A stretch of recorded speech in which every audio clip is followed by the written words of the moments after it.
lakas ng ulan. Parang may bagyo, pero wala namang bagyo, oh. Grabe. Grabe ang lakas, oh. Ang mga puno, oh. Ay. Grabe. Sobra.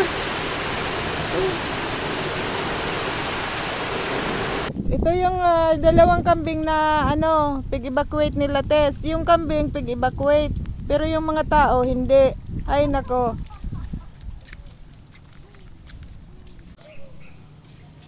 Parang abo kong magdiyan. Ayan, paduman yan kila Tess, oh. Sobrang tubig. Hindi na sila talaga nakalipat kagabi. Oh. Parang abo kong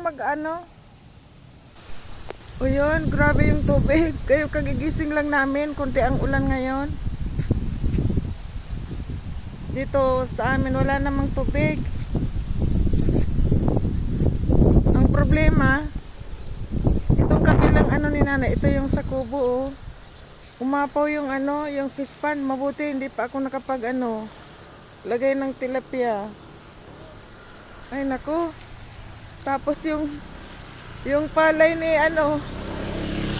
ni nanay yun, nasanop.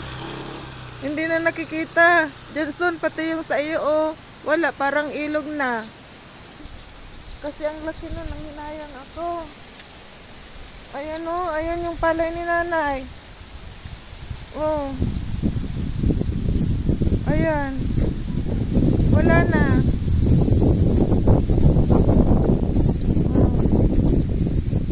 Kasi ang daming ang tubig.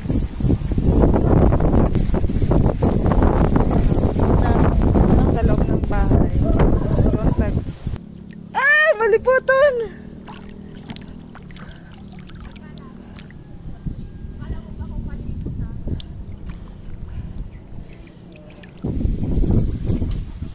Oh, anong pigpupurok-pok naman?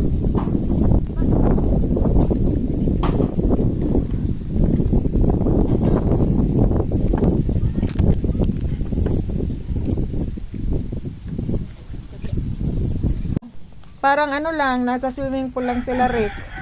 Oh, babaran lang. Barabad. Nakababad lang sa tubig. Kaya nga.